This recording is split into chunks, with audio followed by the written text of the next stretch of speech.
Olá pessoal, vamos bater um papo hoje a respeito das guerras e do surgimento da maldade na humanidade, né? Quero trazer para vocês uma visão do ponto de vista judaico-cristão, né? Então vou pegar ali uma linha histórica através da narrativa bíblica até os dias atuais. Assim. É um breve comentário apenas, porque a gente sabe que tem muita gente mais capacitada aí, pessoal que estuda muito sobre o comportamento humano, sobre as guerras, sobre história, sobre antropologia, para explicar melhor esses conflitos. Mas eu quero trazer esse lado peculiar a respeito da maldade humana e como ela surgiu. Mas antes disso, eu gostaria de deixar com você, para você assistir rapidinho aí um curta do... Como é que é o nome do cidadão aqui mesmo? Um curta que ele fala sobre guerra, desentendimento.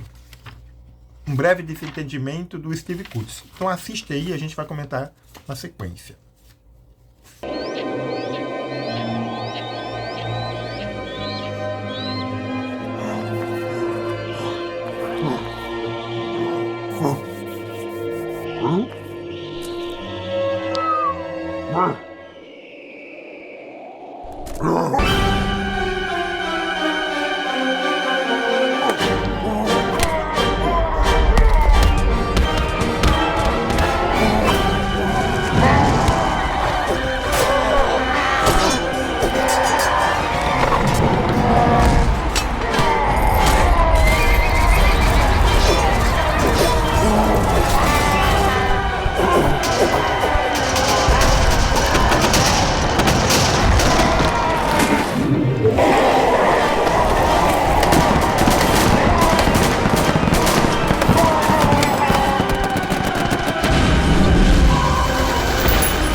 Pois bem, assistindo, beleza?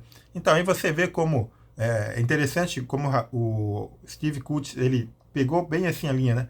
O ser humano, ele continua o mesmo na sua maldade, no seu ímpeto de guerrear, mas a forma como as coisas vão acontecendo, como as ferramentas para o extermínio vão se desenvolvendo, evoluindo, é que vão mudando, mas o homem continua o mesmo. E a gente entende, do ponto de vista da fé cristã, que essa maldade ela tem uma origem, e essa origem está lá registrada em Gênesis.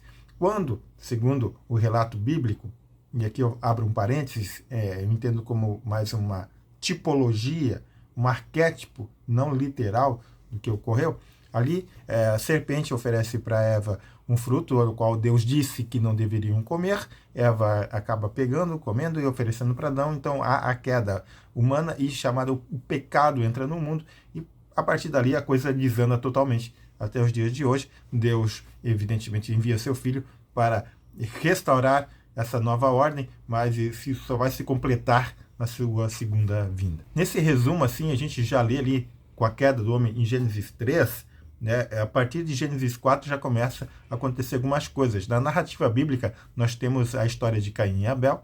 Né? Caim e Abel procuram oferecer sacrifícios a Deus, só que Deus se agrada mais do sacrifício de Abel.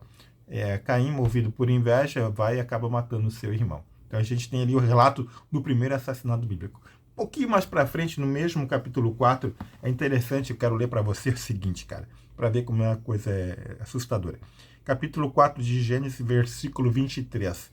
E disse Lameque às suas esposas, Adá e Zila, ouve-me, vós mulheres de Lameque, escutai o que passa a dizer-vos. Matei um homem porque ele me feriu, e um rapaz porque me pisou. Então, por qualquer bobagem, por uma pisada de pé, a pessoa acabou assassinando a outra. E aqui também a gente observa assim que no princípio havia um casal monogâmico, Adão e Eva, depois aqui Lameque, já na sequência do texto bíblico, já tem 2 mulheres. Então a coisa já começou a se desvirtuar totalmente. E a partir de então, a gente vem acompanhando a leitura bíblica no Antigo Testamento e a gente vê várias situações nas quais os povos guerreiam, uma nação invadindo outra nação, o povo de Israel guerreando contra os midianitas, contra os edonitas, contra os filisteus, e assim sucessivamente. Várias batalhas, inclusive uma que eu tenho um vídeo no canal comentando, que é Números 31, que ali há um massacre enorme por conta do exército de Israel contra os seus inimigos. Eles raptam também as mulheres, enfim, crianças e tudo mais, e passa a fio de espada uma série de pessoas. É assustador ali o que é narrado, mas a Bíblia não esconde isso, ela mostra como de fato aconteceu na história. E a gente vê surgir então os grandes impérios, né, os impérios que surgem ali na sequência e que depois vão também, eles aparecem um pouco na Bíblia e porque eles acabam oprimindo ou conquistando Israel, que são os povos egípcio, o assírio, o babilônico, o persa, o grego e o romano, nessa ordem. Né? Então vem o Egito primeiro, porque na história bíblica José e seus irmãos José acaba sendo vendido como escravo para o Egito, depois há um período de grande fome na região do Oriente Médio, o povo de Israel acaba indo para o Egito e ali fica por cerca de 400 anos, então depois eles saem do Egito, e o Egito era muito forte naquela época. Só que depois o Egito decai e vão surgindo os outros impérios. O assírio, o babilônico principalmente. A Babilônia invade até as terras de Israel várias vezes e numa desses momentos eles levam para o cativeiro boa parte do povo. E ali é onde que se cria as narrativas, principalmente textuais bíblicas, que são criadas ali na Babilônia. Depois tem os persas, que libertam os judeus, e os judeus são autorizados a voltar, então, para o Oriente Médio, para as terras que hoje são temas de conflitos ali no Oriente Médio. Por fim, surgem também os gregos e os romanos. O Império Romano era o qual dominava a Palestina, hoje onde é a faixa de Gaza ali, Israel, o Líbano, enfim, toda aquela península do Sinai, era tudo dominada pelo Império Romano nos tempos de Jesus, e se estendeu por mais de 200 anos, mais ou menos. E assim sucessivamente, né? Você que lê história, você que conhece história, você não só por conta dessa narrativa bíblica que eu contei para vocês, das barbáries, mas você vai ler sobre os japoneses, sobre os samurais, você vai ler sobre, na China, sobre os mongóis, Gengis Khan, também vai ver que nas Américas tinha os astecas, os incas e os maias, eles também guerreavam, também brigavam, também lutavam, tinha assassinato, tinha sacrifícios vivos, de pessoas vivas, enfim, era bastante crueldade que ocorria. Posteriormente, a gente vê as invasões bárbaras acontecendo na Idade Média, a gente tem as cruzadas, então sempre tem momentos de que há conflitos entre nações, entre povos, entre tribos, e assim sucessivamente. Também, recentemente, até está tendo um filme sobre Napoleão, tem as guerras napoleônicas, e por fim a gente chega na Primeira Guerra Mundial, que foi um dos grandes marcos assim, da violência e da capacidade humana de matar, de guerrear. Depois, na sequência, a gente tem a Segunda Guerra Mundial, e ali a gente não tem nem palavras para explicar a Segunda Guerra Mundial, haja visto assim, o extermínio do povo judeu, o holocausto que aconteceu, uma verdadeira máquina de matar gente, que foram os campos de extermínio, além de todo o contexto da Segunda Guerra Mundial.